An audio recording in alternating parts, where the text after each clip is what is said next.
everyone. So today we will do TCP/IP protocol. So this is a protocol is used in transmission of data over the internet, and it stands for Transmission Control Protocol and Internet Protocol. Transmission Control Protocol and Internet Protocol. So we use, or the system uses this protocol when we use internet and we want to send some data to the receiver. So there is one sender and one receiver. If you want to send some data to the receiver, okay, if you want to send some data to the other system, so at that time it uses TCP/IP protocol. What does it do? TCP/IP करता क्या है? TCP like you have written some information on this system. It is a sender system. So you want to search any website like www.facebook.com. Okay, you write this on your web browser and you want to open this website. So what does it do? It will break. अब जो आपका ये जो पूरा address है ये पहले तो डिजिटल फॉर्म में चेंज होगा. ये आपको तो लग रहा है कि इसमें अल्फ़ाबेट्स हैं, ठीक है, डॉट्स है, बट ये कंप्यूटर को समझ में ये लैंग्वेज नहीं आती है. वो अपनी लैंग्वेज में इसको चेंज करेगा. वो 0 और 1 वाले डेटा में इसको चेंज करेगा. जब ये 0 और 1 वाले डेटा में चेंज हो जाएगा तो ये बड़ी सी स्ट्रिंग बन जाएगी 0 और 1 की.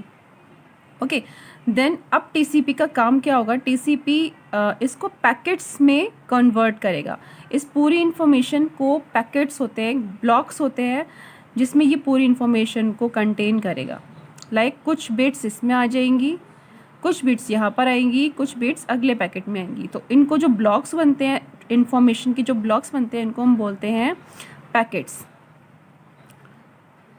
ओके, ये होते हैं भाई पैकेट्स. और पैकेट्स क्या करते हैं? Packets contain information. अब क्या है कि जो इन्फॉर्मेशन हमारी यहाँ पर है वही इन्फॉर्मेशन पैकेट्स में होगी सीरियल वाइज. ओके, ये नहीं हो सकता कि आप इस पैकेट को पहले लगा दो, इस पैकेट को बाद में लगा दो. इट मीन्स कि यहाँ पर नाम भी चेंज हो जाएगा. तो आपको सीरियल वाइज ही ये पूरी इन्फॉर्मेशन यहाँ पर पैकेट में ये चेंज कर देता है. कौन चेंज कर देता है? टीसीपी चेंज करता है. टीसीपी प्रोटोकॉल चेंज करता है. ओके, जब ये सारी इन्फॉर्मेशन पैकेट में चेंज होगी, पैकेट 1, पैकेट 2 स्टेप से बहुत सारे पैकेट्स बन जाएंगे, ठीक है, पैकेट 1, पैकेट 2 स्टेप से बनेंगे. और इसके बाद में आता है अब आईपी का काम. आईपी का काम क्या है? जो भी आपका रिसीवर सिस्टम है, या तो वो कोई सर्वर होगा या तो वो कोई सिस्टम होगा. अगर आपने ईमेल कर रखा है तो किसी की ईमेल आईडी होगी. तो वो ईमेल आईडी किस सिस्टम पर खोली जा रही है, उसका आईपी एड्रेस क्या है, वो आईपी एड्रेस क्या होगा, इसके हेड पर अटैच कर दिया जाएगा. IP and IP address. अभी 3 पैकेट्स, मान लो आपकी जो इन्फॉर्मेशन है वो 3 पैकेट्स में आई है, तो 3 पैकेट्स में वो ब्रेक हो जाएगी information and IP address will be attach to their heads. अब इसको हम हेड्स बोलते हैं, ठीक है. अब ये सारे पैकेट्स कहाँ जाएंगे? अगर आप वायर्ड मीडिया यूज़ कर रहे हो या फिर वायरलेस मीडिया यूज़ कर रहे हो, ये उस मीडिया को यूज़ करके ये उस आईपी एड्रेस पे जाएंगे जहाँ पर आपने इन पैकेट्स को, इस इन्फॉर्मेशन को सेंड करना है. लाइक अगर ये रिसीवर सर्वर है, ये कोई सर्वर है क्योंकि आपने ये वेबसाइट को ओपन करना है, तो ये ऑब्वियस सी बात है कि सर्वर पर ही इसके वेब पेजेस होंगे, है ना. फेसबुक के सर्वर पे जाना पड़ेगा. तो ये फर्स्ट फेसबुक के सर्वर पे जाएगी, ये सारी की सारी इन्फॉर्मेशन जाएंगी. अब ये इन्फॉर्मेशन जो जाएंगी, अब आपका जो नेटवर्क होता है, ये नेटवर्क के बीच में आगे जो नेटवर्क है वो, उसमें बहुत सारे कनेक्शंस है. जो भी आपका इंटरनेट है, internet is a web of connections, ठीक है. अब ये क्या करेगा? ये यहाँ पर राउटिंग शुरू हो जाएगी. राउटिंग में क्या होगा? उसको जो शॉर्टेस्ट बेस्ट पाथ दिखिएगा, लाइक बहुत सारे कनेक्शंस होंगे, उसमें जो शॉर्टेस्ट पाथ होगा ये उस पाथ को सिलेक्ट करेगा और उस पाथ से पहुँचकर ये रिसीवर के पास पहुँचेगा. कभी कभी क्या होता है कि इतने सारे पैकेट सेंड कर दिए जाते हैं कि कुछ पैकेट्स बीच में ही लॉस हो जाते हैं, ठीक है. तो टीसीपी ये भी काम करता है कि जो पैकेट्स लॉस हो गए उसको दोबारा से ट्रांसमिट करता है. ओके, और ये सारी की सारी इन्फॉर्मेशन कहाँ पहुँच जाती है? रिसीवर के पास पहुँच गई. फिर रिसीवर के पास पहुँचने पर क्या आया? जो भी इसके पास पैकेट्स आए, यहाँ पर आके अनपैकिंग होती है. इन पैकेट्स की क्या होगी? अनपैकिंग होगी. मीन्स यहाँ पे से जो भी इन्फॉर्मेशन एक्सट्रैक्ट करेंगे, यहाँ से जो भी बिट्स आई होंगी उनको एक्सट्रैक्ट करेंगे, उसको रीबिल्ड करेंगे और जो नाम निकलेगा, जिस वेबसाइट का नाम निकलेगा उस वेबसाइट को यहाँ पे सर्च किया जाएगा और वापस से जो भी इंफॉर्मेशन है, लाइक ये वेबसाइट है ना, तो ये वेबसाइट की इंफॉर्मेशन को इन पैकेट्स में दोबारा से डाल दिया जाएगा। ठीक है, अब वहाँ से क्या आएगा, अब वहाँ से ये वेबसाइट आएगी। ठीक है, अगर सर्वर पे वेबसाइट नहीं मिलती है तो इन पैकेट्स में डाल दिया जाएगा वेब पेजेस नॉट फाउंड। अगर वेब पेज मिल जाता है, वेबसाइट्स मिल जाती हैं, तो वो सारे के सारे वेब पेजेस वेबसाइट इस पैकेट्स में 0 और 1 की कोडिंग में वापस दे दिए जाएंगे इन्हीं पैकेट्स में, और इनको वापस कर दिया जाएगा। वापस से ये आपके वेब में आ जाएंगे, नेट पर आ जाएंगे, और नेट से दोबारा से राउटिंग शुरू होगी। शॉर्टेस्ट बेस्ट पाथ ये इसको सेलेक्ट करेगा और वापस से ये आपके जिस भी सेंडर के आईपी एड्रेस से भेजा गया था उस सेंडर पर दोबारा से ये सेंड कर दिया जाएगा। तो जो आप कोई भी चीज़ आप सर्च करते हो नेट पर, आपको लगता है कि बड़ी आसानी से 2 मिनट में हम वेबसाइट का नाम लिखते हैं और तुरंत हमारा काम हो जाता है, तो ये काम बहुत छोटा सा नहीं होता, इतना फास्ट है, इतना स्पीडली है कि आपको पता नहीं चलता। ठीक है, आपकी इन्फॉर्मेशन, जो भी आप इन्फॉर्मेशन सर्च करना चाहते हो, वो सारी की सारी पैकेट्स में पहले चेंज होती है, कन्वर्ट होती है, उसके बाद ही वो रीरूट होती है। राउटर्स उसको क्या करते हैं, रीरूट करते हैं कि किस पाथ से वो जाएगी, और वो जाकर पहुंचती है आपके सर्वर पे। ठीक है, अगर आपने किसी ऐसी वेबसाइट का नाम डाल दिया जो एग्जिस्ट ही नहीं करती, तो सर्वर उसको डिनाई कर देगा और आपको दे देगा कि वेब पेजेस नॉट फाउंड। तो इस टाइप से हमारी जो इन्फॉर्मेशन होती है वो टीसीपी क्या करेगा, उसको पैकेट्स में ब्रेक करता है, आईपी उसको उस आईपी एड्रेस तक लेके जाता है, जो भी आपका डेस्टिनेशन एड्रेस है वहाँ तक ये लेके जाता है। ठीक है, अब जब यहाँ पर इन्फॉर्मेशन जाती है, इन्फॉर्मेशन ये देता है, उस टाइम पर यहाँ पर किसका आईपी एड्रेस आ जाएगा, आपके सेंडर का। उस टाइम पे ये रिसीवर हो जाएगा और ये सेंडर हो जाएगा। ओके, तो ये सारी इन्फॉर्मेशन यहाँ पर लेके जाएगा और यहाँ पर आपकी इन्फॉर्मेशन ओपन हो जाएगी। Yes, one more thing is for to note down कि when sender sends some data to the receiver, okay, when sender sends some data to the destination, when packets are going to the destination, okay, if these packets reaches to the receiver, then this system will give a acknowledgement, acknowledgement that we have received the packets you have sent। Means जब ये packets receiver के पास जा रहे होते हैं, जब ये सारे के सारे पैकेट यहाँ पहुँच जाएंगे, ये इनकी अनपैकिंग कर लेगा, उस टाइम पर ये क्या करेगा, रिसीवर इसको एक्नॉलेज देगा कि हाँ मैंने सारे के सारे पैकेट रिसीव कर लिए हैं। ठीक है, बट समटाइम क्या होता है कि रिसीवर नहीं बता पाता, ट्रैफिक की वजह से, कि इंटरनेट बहुत ज़्यादा कंजेशन हो जाता है, उसकी वजह से नहीं बता पाता, कभी कभी इसको पता नहीं चल पाता कि मैं रिसीव कर रहा हूँ कि नहीं, इस तक पैकेट पहुँच जाते हैं बट ये एक्नॉलेजमेंट नहीं दे पाता।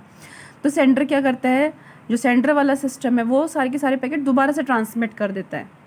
ठीक है, तो इसको हम बोलते हैं ट्रांसमिशन ओवरफ्लो, कि एक बार सारे पैकेट पहुंच चुके हैं, अगर ये रिसीवर नहीं बता पाया कि मेरे पास पैकेट आ गए हैं, तो सेंडर दोबारा से सारे के सारे पैकेट्स को रीट्रांसमिट करता है। इससे क्या होगा, जो भी आपका कनेक्शन बनता है इन दोनों सिस्टम्स के बीच में, यहाँ पर ट्रांसमिशन ओवरफ्लो हो जाता है, पैकेट ओवरफ्लो हो जाते हैं, और कुछ पैकेट्स यहाँ पे लॉस भी हो जाते हैं।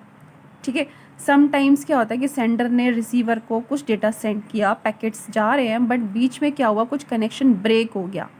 ठीक है, तो कुछ पैकेट्स वहाँ से लॉस हो जाएंगे और कुछ पैकेट दोबारा से रीट्रांसमिट कर दिए जाएंगे। तो जब तक वो जो पैकेट्स लॉस हुए हैं वो पैकेट दोबारा से रीट्रांसमिट नहीं किए जाएंगे, ये सारे पैकेट यहाँ पर नहीं पहुँचेंगे। मीन्स जो पैकेट लॉस हुए उनको दोबारा रीट्रांसमिट किया जाएगा, फिर उनको सीक्वेंस में लगाया जाएगा, तब जाके वो रिसीवर तक पहुंचेगा, और रिसीवर इसको एक्नॉलेज करेगा, yes I have received all the packets, I have received all the information. तो इसमें यूज़र को कुछ भी काम नहीं करना होता है, आपको पता नहीं चलेगा कि कब कौन सा एक्नॉलेजमेंट भेजा जा रहा है या कब कौन से पैकेट्स भेजे जा रहे हैं। आपके साइट से क्या होगा, आपने सिर्फ वेबसाइट का नाम डाला, आपने किसी वेब पेज का नाम डाला और वो इन्फॉर्मेशन रिसीवर तक पहुंच जाती है, बट उसके बीच में जो काम करती है प्रोटोकॉल, उसको हम बोलते हैं TCP IP, transmission control protocol and internet protocol. तो ये प्रोटोकॉल बहुत ज़्यादा काम की है। एक तो इसमें रिलायबिलिटी बहुत ज़्यादा है कि अगर आपने सेंडर ने को सेंड किया है तो वो आज नहीं तो थोड़ी देर बाद, बट वो जाएगा ज़रूर, वो रिसीवर तक पहुँचेगा ज़रूर। अगर पैकेट्स बीच में लॉस हुए हैं तो उनको रीट्रांसमिट करेगा, दोबारा से सेंड करेगा, बट आपकी जो इन्फॉर्मेशन है वो एक बार पहुँचेगी ज़रूर रिसीवर तक। ठीक है, आप ये मत सोचना कि आपने कुछ भी सर्च कर दिया और वो रिसीवर तक या सर्वर तक नहीं पहुंचेगा, वो पहुंचेगा। ठीक है, अभी नहीं तो थोड़ी देर बाद पहुंचेगा, जब कनेक्शन थोड़ा स्ट्रांग होगा तब पहुंचेगा, बट वो बीच में लॉस नहीं हो सकता।